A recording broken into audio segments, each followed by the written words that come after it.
Hi, welcome to the Shootout with Penny. I'm Penny, and today we actually are having a guest co-host, our friend Ellis Dillinger, who will be here in just a second. We're coming to you live from the Place Your Trades Network. We also have one of my favorite guests ever, Broda. Hi, Broda. Hello, how's it going? Good. I'm loving this face reveal. Today we will talking about Wyckoff, which this will be my third time learning about Wyckoff, and I'm shaky on it, but we can learn together. Today's podcast is brought to you by Tradeovate, which has a custom app dedicated to trading event contracts. This is what we're all using at Place Your Trades. Use the link in the chat to start using the Tradeovate app for free wherever you can follow along and make your own picks. And make sure that you like and subscribe to our channel and set notifications so you never miss our podcast. Honestly, guys, if you're here and you're watching, we at Place Your Trades do a lot of work. Oh, hi! We work, really hard. We put in a lot of effort. We're bringing you fantastic content. And if you could do me the favor of hitting the like on this YouTube and subscribing to our channel, it would really mean a lot to me. I sure would appreciate it. Oh my goodness, Michael Friedman is here, our favorite. Broda, how old is that puppy now? She's one now. Remind me her name. It's Sky. Sky. Are you guys just so in love? You're having the best time? Yeah, she's a little obsessed with me, so she's gonna sit here for the whole show and bark at me probably. I love it. I love it.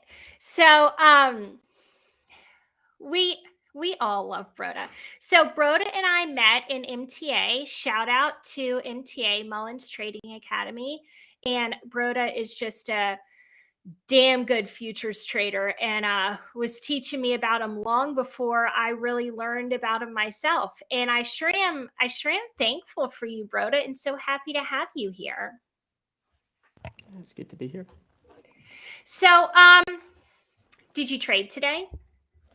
I did, yeah. We were done quite early in the room today. We've just been kind of playing around with it since, but we played the open move up. So we've been done for quite a while. But it was a nice move, at least at the start. It's been weird for a couple of days now, though. Some weird stuff going on. So yesterday, I thought I might have a heart attack. I was so concerned about what was going on in the market. Yesterday was not my favorite day, but at least today we had a nice move. Yeah. There's been some weird days lately.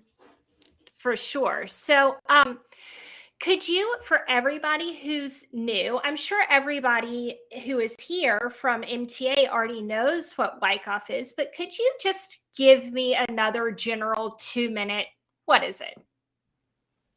Yeah, so it's a theory developed by a person called Richard Wyckoff a long time ago. And he basically worked out, in theory, what it would look like if big money institutions were buying and selling, repositioning themselves in the market. So he made up basically schematics of what they look like. So we use those schematics alongside auction theory to kind of base ourselves in a bias for the day. Auction theory is like our big picture, and then we use Wyckoff to kind of work out if we're in the right position at the sides of the auction or the sides of the balance. So we can see if we think it's going to break down or if we think they're going to trap and bounce it back to the middle at the top. So that's mostly where we get our bias from. And then intraday, we're trying to find a lot of different things to try and get our positions right, be it deltas or footprint charts or whatever like that. But yeah, Wyckoff's basically just a schematic. So when we see things kind of trading sideways and range trading, we can kind of work out what way it should go and where we can risk off and position ourselves, because they worked it out so that they can buy and sell and use other people that are trapped in the wrong place to fill their own orders. They're not having to short down to the lows to get buys. And they're not having to buy the whole way back up. They can get chasers in by breaking lows before they send a move, or by breaking highs before they short a move. They can get people chasing and stopped out. So that's basically what that's based on. Do you remember our last Penny Lane Pod episode where you said to me, I don't know if you remember it or not, but you were like, we need to go back down here and fill in this level. And at the time I was like, holy crap, that is way down there. Yeah. Remember what you said and if we have filled it in, because we're like way lower than we were last time when we talked. Oh yeah, we filled it in. I think that was down to 3950 or so when we were talking about it being built on like a Jenga block with only one floor, and hanging on by a chopstick. So yeah, it's filled that in. We're definitely underneath that now. So we're filling in some more structure underneath, and I'm sure we'll fill it back in some more on the way back up as well. And so what that does when it fills it in is it just makes the whole structure more solid, right? Exactly, yeah. So since we're below that, how solid is this level of, can we call it support that we're sitting at now? It's reasonably strong. There's definitely still structure beneath us that we could repair if we want to go lower. Obviously the main kind of area we're watching is currently what the low is just now from CPI dipped into it. But there's a quite a big range balance. It's like a 300-point balance that was made at the end of the COVID rally back to where the highs were. Obviously the COVID rally kept going for quite a while. But they balanced kind of 150 points either side of the pre-COVID high. And that kind of block, that range is kind of where I've been watching for a while now. So that's anywhere between 3,500 and 3,200. And COVID highs is slap bang in the middle of that, or pre-COVID highs is slap bang in the middle of that. So it's a decent range to be watching. But there's a lot of structure further down that we could fill in if things get really bad. Obviously, a lot of people are just kind of waiting to see if the Fed pause or pivot, which we don't know when that's coming or if that's going to come. But yeah, I think there's a lot of things kind of on work out there in the macro sense as well as alongside the technical. So it's not as easy as it definitely was in the bull market, that's for sure.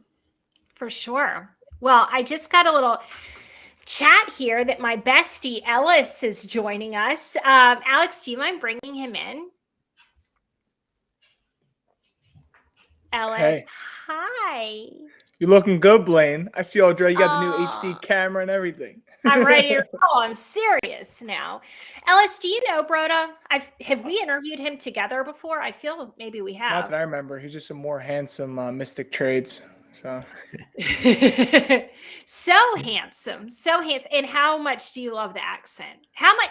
Write in the chat how much you love the accent, because I know it's a real crowd pleaser. He literally looks just like Gary, just more authentic. I don't know. So if you have a McLaren, then there you go. That's all you need. There you go. Happy to be here. Ellis, how's your trading been going? We've been on a bit of a monster tear recently. So I love that. Yeah, we took off August because we were just doing stuff, we could say, and now we're back in action. I've been making more YouTube videos. I find them really fun. But yeah, we've been going kind of crazy. So I love that. Now that I have you here, I would love to show you guys what I've been doing recently with these event contracts. Can we please share my screen, Alex? First of all, before we look at the event contracts, I am going to tell you guys that last week we gave away 10 boner mugs. I believe everybody loves the boner mug. It is the best mug in existence. This week we're giving away 5. So if you did not get one last week, what I need you to do is go to my Twitter, Penny Lane BBM, and it says what you do. I just need you to sign up at Place Your Trades. We can also drop that link in the chat and enter your email address. If you enter your email address, then you will be entered to win one of these 5 mugs. And if you would like an additional entry, you can retweet my tweet. It looks like 4 people have already retweeted it. I just love you guys. Thank you so much. Now that we have that out of the way, I want to show you guys these event contracts. Now, have either of you looked into what an event contract is? You can say Yes. no. Oh, you Yes. have? When you asked me where we're going, I had to Google it. Oh, good. Oh, good. Now, do you think that they're interesting? Definitely, yeah. It's definitely a different way of doing what we do. Probably there's pros and cons the same way of everything. Because you don't get to do the same that we do, but it definitely takes the edge off a little bit. Just getting to see a number and choose it, rather than So playing around a lot in the middle like we have to do. totally. And I have always been super, super scared to trade futures. And it is like, you know, for beginners, which I love. And it makes things super, super easy for me, because really all I have to do is go down here and see. I just have to pick yes or no. And this is the mobile version of the Tradeovate app. We're so thankful to Tradeovate for making this app for us. It's super easy. So all we're trying to do is look at this chart and see if it will end above 36.75. And if we don't like that choice, we can open up the strike list and we have all of these strikes here. So it's like helped my little options heart figure out how to trade futures. So there's lots of different things you can trade. You can trade S&P, the NASDAQ, the Dow, the Russell, the light sweet crude oil, gold, the dollar, Henry Hub, natural gas, silver, and copper. I like copper because it makes the penny, and you get the joke. So, Broda, do you see any trades here that you might want to take? We have 15 minutes left. Oh, 15 minutes to go. Into an 15 OPEX as well. minutes. That's the best one. Yep. I So whatever also we pick's can- not gonna be right. Well, that's okay. I can well, if I'm already in a couple of positions that there's my account balance. Yeeks. But I'm up $50 today. So you can pick one contract and let's trade it, and hopefully it won't take away my $50 win here. Let's see. All right, here's the strike list. Yeah, it all depends on the last couple minutes. Yeah, I'd say you're probably relatively safe saying 37 is not going to close in. So the 3,700, no. Yeah. Okay, well that's a $20 bet to make. $20. You want to so... bet? We want to go kind of extreme with this and hope for the best. Yeah. Right. Okay. Where are we on the downside? Callum, you kill me. Wheat's a bit mainstream for me. We do 37 in then and just hope for the best that America finds some buyers for once. Wait, the 37. Oh, the 37 no? Is that what you're saying? No, we'll go for yes. Okay. Oh, all right. Yeah. All right. Just we'll make Butch go cents. short right now. If we make Butch go short right now, it will go right up to 37. All right, Booch. Fine. You know what to do. All right. We placed our trade, our orders in. How easy is this? I'm obsessed with this whole platform. It makes it so easy. Look at me. I'm trading futures. Do you guys, any of you Penny Lane podcast super fans, Booch, I'm looking at you. Remember when I first learned about futures and they were like, it was on the podcast and it was like, oh, someone could just like show up at my house with a barrel of oil. I remember asking that question and I was like, yeah, that could really happen. And I was like, I can't trade a future. Alice, how are you on trading futures? Do you do it? I used to, but my current situation doesn't allow me to trade them anymore. I found myself being up till like 4 o'clock in the morning, so like I just don't have the time and the patience. But I have been trading a lot more like SPX sort of contracts recently. Mm-hmm. But yeah, I did futures whenever we got Trade Aries. I ran like a $400 account up to like 6,000 in like 2 weeks. Yeah, it was pretty Humble absurd. brag. Humble brag that I'm here for. Well, I just got lucky because it was like a bottom tick, so like it just kind of started running up on its own. So the setup just presented itself, and I didn't set any stops, just let it run. So I got lucky, but yeah, I learned on futures long ago. For sure. For sure. Well, that's wonderful. And I have found it to be so helpful in just my overall day trading in a way that I feel like I was sort of trading blind before. When I wasn't watching the ES, how did I know? And you know who really taught me that is our boy James LaFaith. He's the one that first was like, if you don't have ES up, you're trading blind. And man, was he right. So I've learned so much from that. Yeah, I think anyone trading any market should have ES or NQ or whatever the futures is up, because there's just so much extra data that you just don't see using SPY. A lot of people have also used these event contracts to hedge their current positions, which I also didn't know anything about hedging, but it's been super interesting to me to see that unfold.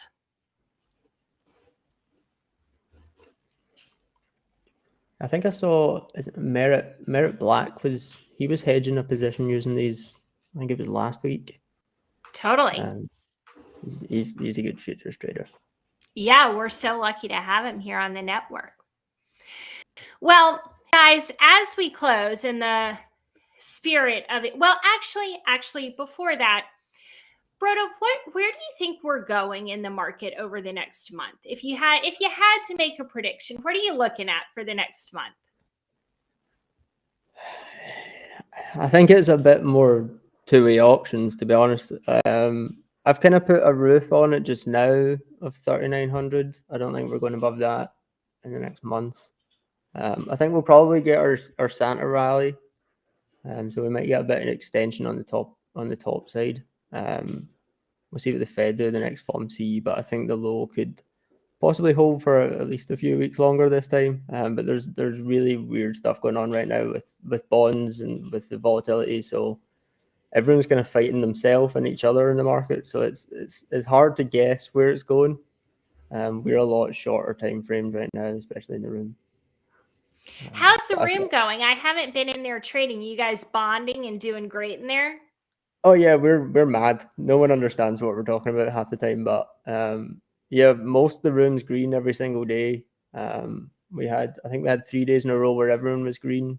So yeah, it's going pretty well, but there's definitely nervy moments, and some weird things happening sometimes. But at the end of the day, everyone's green, so it's fine. How's Booch doing? Butch has actually been doing pretty well lately in all of his trading. He's kind of found his flow in smalls and in futures. He's stopped options, and it's on YouTube, Butch, so you now can't trade an option. But he stopped that because he was doing too many things at once, and those were they lose money so fast that he just couldn't keep up with it. But yeah, he's kind of found his groove right now. He's actually looking at trying to get full time if he can start making a little bit more money and get some away. So yeah, he's buzzing just now, I think.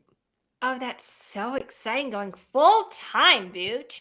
Chetan, I think it was you. I see you in the chat. I think it was you that was on the podcast when we were talking about futures. And I was like, could they just show up with the oil? I wasn't 100% sure, but if it was, you hit me up in the chat and let me know. Booch, if you could go full time, I feel like you have all the hopes and dreams of FinTwit on your back. I mean, if you can do it, maybe I could do it. Maybe anyone could do it. I'm totally pulling for you. We all are. Okay, well, I love that market outlook. I'm so happy that I got to share these contracts with you guys. Ellis, do you have anything that you want to say? Are these eye-opening to you, me showing you this, the way these work? I think it's good for people with small accounts who necessarily can't get, like, for futures, you need a lot of leverage. And for here, you don't need to, have $1,500 in leverage in order to take an MES. So you can just take small bets here and there, and you can understand how they move as well. You could definitely develop a pretty solid strategy around these. I could say it. It's the first time I've seen them actually live, and I really like them. Oh, I love that. I love that. All right, guys, if you could please do me a couple of favors before we go. I'm giving you what you want. I got the MTA Feuds room on here. Everything's good. I need a favor from you. I need you to please like this episode. If you could subscribe to the channel, it would mean the world to me. And if you would click the link and just enter your email, the thing that will get you is a fantastic newsletter written by Tracy, Shy Girl, and myself that is both informative, incredibly informative, and funny. So sign up for the newsletter, like the stuff, let's support each other. FinTwit should be friendly. So let's all do that together. I appreciate you guys so much. It looks like we're almost ending with me with up $50 on the day, which is fantastic. A little note about the small account challenge. It was supposed to start today, but I had a personal issue and I'm going to have to push that off until Monday. So get your account, fund it. It's a $200 start that we're going to do, and we're going to have a little 2-week place your trades challenge. I'd love you to join me starting Monday. All right. Bye guys. Thank you so much. I really appreciate it.